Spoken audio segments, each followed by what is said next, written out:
혹시 감당할 수 없는 청구서 때문에 짓눌린 적이 있나요? 혹은 사랑하는 사람이 도움을 요청하는데 아무것도 해줄 수 없어 전화기 너머의 침묵이 무겁게 느껴진 적은요? 어쩌면 지금 당신은 마음이 조이고 아무것도 충분하지 않다고 느끼고 있을지도 모릅니다. 돈도, 힘도, 믿음도. 하지만 성경에 숨겨진 비밀이 있다면 어떨까요? 삶을 바꾸고 가정을 회복시키며 재정 상황을 완전히 뒤집는 하늘의 원칙이 있다면요. 이건 마법 같은 공식이 아닙니다. 진짜 약속입니다. 아무것도 가진 것 없이 감옥에 갇힌 한 남자가 기록한 약속이죠. 하지만 그의 영은 모든 것을 가지고 있었습니다. 그리고 그 약속은 지금도 울려 퍼지고 있으며 당신 같은 사람이 믿고 살아내기를 기다리고 있습니다. 만약 당신이 그저 버티는 삶에 지쳤고 하나님의 손이 당신 삶에 움직이기를 원한다면 지금 모든 것을 멈추고 끝까지 들어보세요. 왜냐하면 오늘 당신은 빌립보서 4장의 요구까지 비밀을 알게 될 것이고 그것을 실천할 때 공급이 임할 것이기 때문입니다. 영혼이 지치고 마음이 감당할 수 없는 무게로 눌릴 때 조용하지만 강한 목소리가 속삭입니다. 맡겨라. 이건 조언이 아니라 부르심입니다. 염려가 힘을 잃는 곳이 있습니다. 두려움이 사라지는 곳이 있습니다. 그곳은 통장 장호나 은행의 응답 혹은 누군가의 도움 안에 있지 않습니다. 그곳은 하나님의 임재입니다. 몇 번이나 잠을 자려 했지만 생각이 멈추지 않았나요? 만약 월세가 밀리면? 만약 내 아이가 나를 필요로 할 때 도와줄 수 없다면? 만약 월말 전에 다 써버리면? 몸을 뒤척이고 깊이 숨을 쉬고 눈을 감아도 그 무게는 여전히 거기 있습니다. 조용하지만 집요하게. 하지만 오늘 하나님은 당신에게 다른 길을 제안하십니다. 잠자리에 들기 전 그분께 이야기하세요. 화려한 말이 아니라 진심으로. 주님, 뭘 해야 할지 모르겠어요. 이 청구서는 제 힘을 넘어요. 이 불안이 저를 숨막히게 해요. 그렇게 말하고 하지만 제가 맡깁니다. 믿습니다. 라고 고백하세요. 무언가가 바뀔 것입니다. 돈이 들어와서가 아니라 평안이 임하기 때문입니다. 재정적인 기적이 필요하다면 지금 댓글에 이렇게 쓰세요. 하나님, 저는 주님을 믿습니다. 이 고백이 새로운 시간의 열쇠가 될 것입니다. 항상 부족함이 우리를 삼키는 건 아닙니다. 때때로 우리가 눈이 멀었기 때문입니다. 이미 가진 것들, 하나님이 이미 행하신 것들, 바쁜 삶 속에서 지나쳐버린 작은 기적들을 보지 못한 채 살아가고 있기 때문이죠. 감사는 영적인 렌즈입니다. 그 렌즈를 통해 보기 시작할 때 결핍은 공급으로 바뀌고 적음은 오히려 충분함이 됩니다. 사도 바울도 태어날 때부터 감사하는 법을 안 것이 아닙니다. 그는 배웠습니다. 감옥의 추위 속에서 안락함도 없이 내일이 보장되지 않는 상황에서 배웠습니다. 그는 모든 것이 사라진 것처럼 보여도 아직 남아있는 것을 바라보며 감사하는 법을 선택했습니다. 당신은 어떤가요? 오늘 숨 쉴 수 있는 것에 감사했나요? 지붕이 있는 것에? 아직 준비하지 않았지만 반드시 오게 될 다음 식사에 감사했나요? 감사는 감정이 아니라 실천입니다. 그리고 감사의 모든 행동은 하늘에 심는 씨앗이 되어 언젠가는 반드시 수확으로 돌아옵니다. 오늘 밤 잠들기 전 감사한 3가지를 적어보세요. 작게 느껴질 수도 있습니다. 하지만 하늘은 작은 시작에 움직입니다. 오늘부터 감사일기를 시작할 사람이라면 지금 댓글에 이렇게 쓰세요. 오늘부터 감사를 시작합니다. 그리고 준비하세요. 감사하는 마음은 기적을 끌어옵니다. 비교는 보이지 않는 감옥입니다. 크게 소리치지 않고 억지로 밀지도 않으며 쇠사슬로 묶지도 않지만 마음을 조이며 당신이 절대 충분하지 않다고 느끼게 만듭니다. 절대 괜찮지 않다고, 절대 원하는 자리에 도달하지 못했다고. 이건 조용한 노예 상태입니다. 이웃의 차, 친척의 집, 친구의 휴가를 보며 자기도 모르게 자신이 가진 것이 빛을 잃습니다. 축복이었던 것이 짐이 되고 충분했던 것이 부끄러움이 됩니다. 하지만 하나님은 그렇게 살라고 부르지 않으셨습니다. 감옥에 갇힌 바울은 이렇게 썼습니다. 나는 어떤 형편에든 자족하기를 배웠습니다. 이건 체념이 아닙니다. 진짜 자유입니다. 바울은 상황을 초월해 사는 법을 배웠습니다.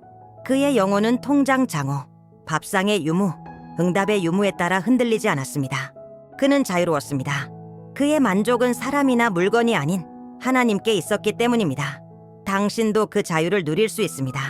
하지만 그러기 위해선 주변을 바라보는 것을 멈추고 위를 바라보기로 결단해야 합니다. 비교에서 벗어나 자유롭게 살고 싶다면 지금 댓글에 이렇게 쓰세요. 나는 내가 가진 것에 기뻐하기로 선택합니다. 그리고 준비하세요. 하나님 안에서 당신은 이미 상상 이상으로 많은 것을 가지고 있습니다. 몇 번이나 스스로에게 말했나요? 이제 진짜 못 버티겠어.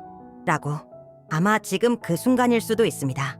그 피곤함은 단순한 육체적 피곤함이 아니라 마음의 피곤함, 끝없이 모든 걸 붙들어 보려는 노력에서 오는 지침일지도요. 하지만 이 말을 들어보세요. 당신은 혼자 싸우라고 부름받은 존재가 아닙니다. 우주를 붙들고 있는 그 힘은 멀리 있는 것이 아니라 당신 안에 거하고 있습니다. 바울은 이렇게 썼습니다. 내게 능력 주시는 자 안에서 나는 모든 것을 할 수 있습니다. 그는 커리어의 정점이나 큰 기적 후에 이 말을 한 것이 아닙니다. 그는 감옥에 있었습니다. 상처 입었고 모욕당했고 그럼에도 불구하고 그는 모든 것을 할 수 있다고 말했습니다. 어떻게요? 그는 자기 힘에 기대지 않는 법을 배웠기 때문입니다. 자기 힘이 다했을 때 그리스도의 힘이 시작됐습니다. 아마도 오늘 당신에게 필요한 것은 이것일지도 모릅니다. 더 이상 혼자 강하려고 애쓰지 않는 것, 그리고 결코 지치지 않는 분께 의지하는 것. 진짜 힘은 당신이 느끼는 힘이 아니라 당신이 주님, 저 혼자는 못하겠어요. 하지만 주님과 함께라면 할 수 있어요. 라고 말할 때 하나님이 부어주시는 힘입니다. 그리스도 안에서 모든 것이 가능하다고 믿는다면 지금 댓글에 이렇게 쓰세요. 나에게 능력 주시는 자 안에서 나는 모든 것을 할 수 있습니다. 이 고백이 당신의 연약함과 하나님의 능력 사이의 다리가 될 것입니다. 많을 때 주는 것은 관대함처럼 보입니다. 하지만 적을 때 주는 것, 그것이 진짜 믿음입니다. 바로 그때 하늘이 움직입니다. 어쩌면 당신은 이렇게 생각할지도 모릅니다. 나는 가진 것도 없는데 어떻게 누군가에게 줄 수 있겠어? 인간적인 논리는 이런 생각을 이해할 수 있습니다. 하지만 하나님의 나라는 논리로 움직이지 않습니다. 순종으로 움직입니다. 성경에는 가난한 교회가 나옵니다. 자원이 부족하고 시련을 겪고 있던 곳, 그곳은 바로 빌립보 교회였습니다. 그럼에도 불구하고 그들은 나누기로 선택했습니다. 한 번이 아니라 두 번이나 바울에게 도움을 보냈습니다. 그리고 바울은 그들에게 이렇게 선언했습니다. 나의 하나님이 그분의 영광의 풍성함을 따라 너희 모든 필요를 채우시리라. 순서는 분명합니다. 먼저 행동, 그 다음 공급, 먼저 씨앗, 그 다음 수확, 그 반대가 아닙니다. 그리고 주는 것은 돈에만 국한되지 않습니다. 시간을 나누는 것, 누군가의 이야기를 들어주는 것, 조용히 올리는 기도 하나도 포함됩니다. 적은 것을 나누며 하나님이 그것을 보시고 더 큰 것으로 갚아주실 것을 신뢰하는 것입니다. 당신이 축복의 통로가 되기를 원한다면 지금 댓글에 이렇게 쓰세요. 나는 하나님의 공급의 다리가 되겠습니다. 그러면 하나님은 하늘의 창을 여실 것입니다.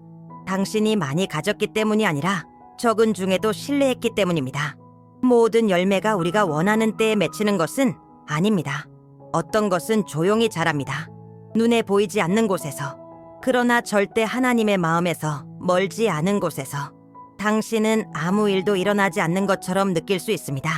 기도하고 섬기고 가진 것을 나누고 적은 것이라도 베풀었는데 하늘이 침묵하는 것처럼 보일 수 있습니다. 하지만 잘 들으세요. 하나님은 보이지 않는 곳에서 열매를 쌓고 계십니다. 바울은 말했습니다.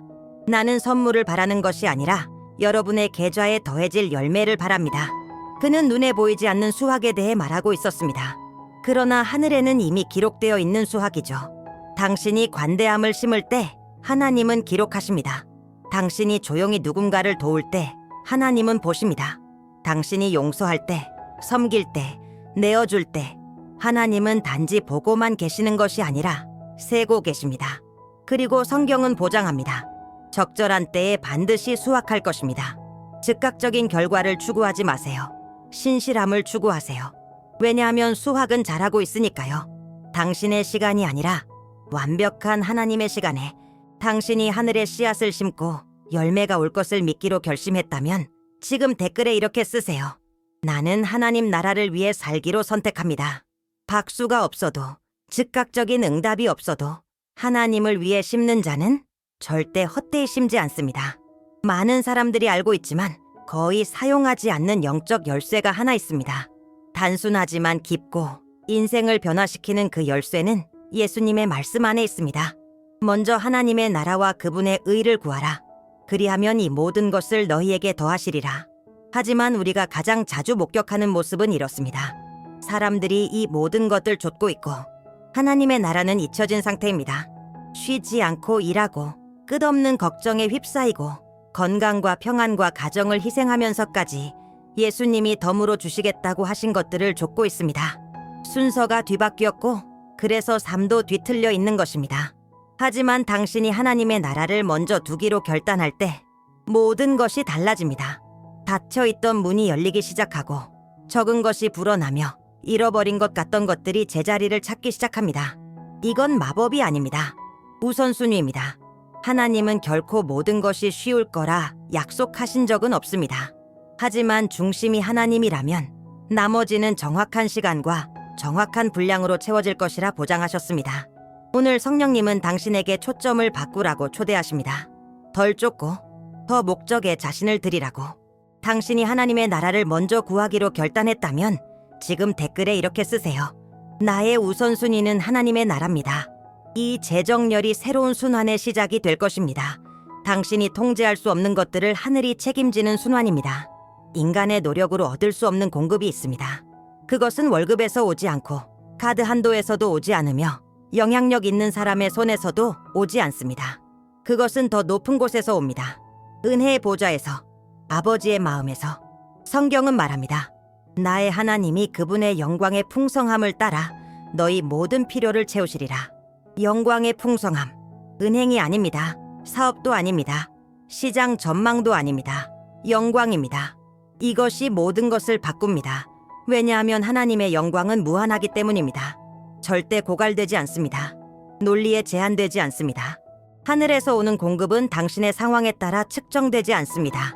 공급하시는 분의 성품에 따라 측정됩니다. 그리고 그분은 풍성하십니다.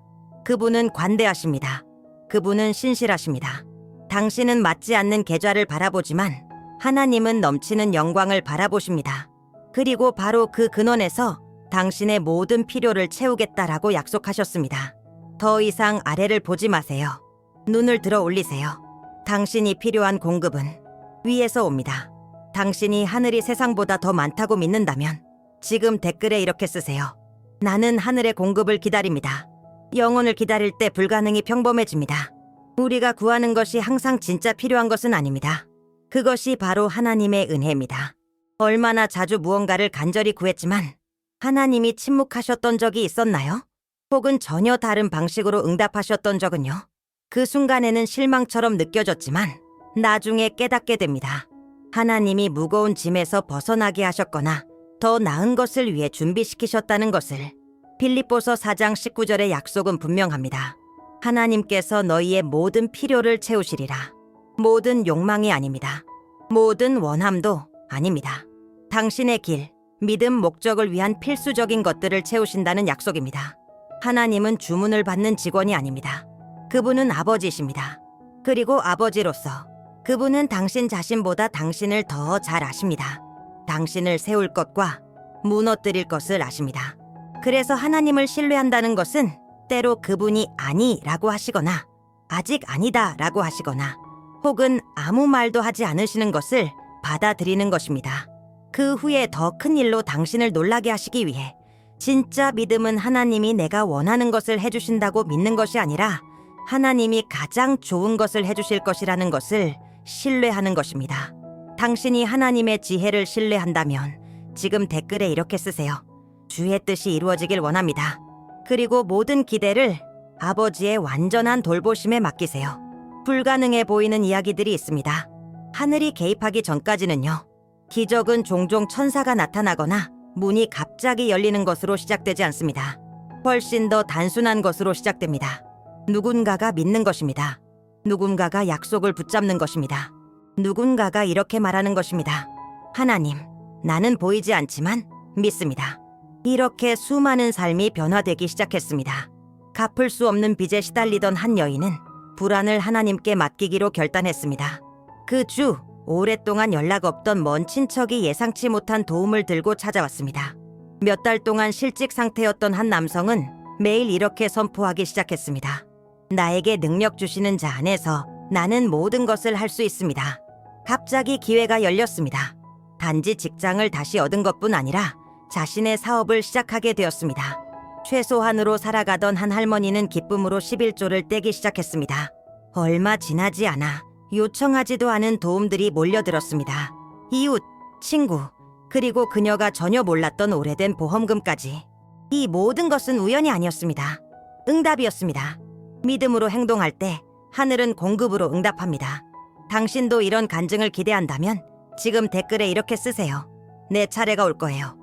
그리고 불가능해 보여도 믿음을 멈추지 마세요. 하나님의 기적은 불가능에서 시작되니까요.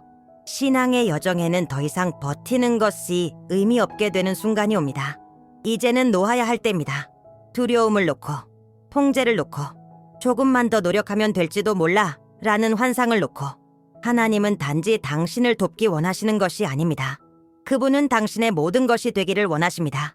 하지만 그러기 위해 그분은 당신이 손을 비우길 원하십니다. 마음을 비우길 원하십니다. 공간을 내어드리길 원하십니다. 당신이 여전히 자신의 계획, 계산, 전략을 꽉 쥐고 있을 동안 하나님은 기다리십니다. 당신이 진짜 기적은 완전한 항복에서 시작된다는 걸 깨달을 때까지 기다리십니다. 조금의 기름밖에 없던 그 과부처럼, 아픈 아들을 예수께 데려온 아버지처럼, 폭풍 가운데서 두려워하던 제자들처럼 항복 이후에 기적이 찾아왔습니다. 그리고 이제 당신 차례입니다. 눈을 감고 깊이 숨 쉬고 그리고 이렇게 말하세요. 주님, 저에겐 더 이상 힘이 없습니다. 하지만 더 이상 제 힘이 필요하지 않아요. 저는 놓습니다. 맡깁니다. 신뢰합니다. 당신이 통제를 놓을 준비가 되었다면 지금 댓글에 이렇게 쓰세요. 나는 전적으로 항복합니다. 그리고 그 항복 속에서 하나님은 오직 그분만이 하실 수 있는 일을 시작하실 것입니다. 조각을 맞추고 길을 열고 잃어버린 것을 회복시키는 일. 단 7일 동안 당신이 자신의 영혼의 믿음을 심기로 결단한다면 어떤 일이 일어날까요? 일주일 동안 나쁜 뉴스, 부정적인 생각, 두려움의 목소리를 내려놓고 하나님의 말씀으로 당신의 영을 채운다면요. 이것이 바로 7일 믿음 도전의 핵심입니다. 미신이 아닙니다. 씨앗입니다. 7일 밤 동안 당신은 빌립보서 4장을 듣고 선포하고 믿게 될 것입니다. 세상이 잠든 그 시간, 하늘은 일하십니다. 하나님의 말씀은 단지 글자가 아닙니다. 생명입니다. 검입니다. 등불입니다. 공급입니다. 당신은 지치고 낙담하고 의심하며 시작할 수도 있습니다. 하지만 포기하지 않고 계속하면 변화가 시작될 것입니다. 불안이 평안으로 바뀌고 무거움이 가벼움으로 바뀌며 결핍은 하나님의 손에 의해 채워지기 시작할 것입니다. 믿음은 단숨에 자라지 않습니다. 날마다 자라며 결국 폭풍에도 흔들리지 않는 나무가 됩니다. 그러니 오늘 시작하세요. 잠들기 전 빌립보서 4장을 큰 소리로 읽으세요. 마음을 열고 기도하세요. 그리고 이렇게 선포하세요. 공급이 오고 있다.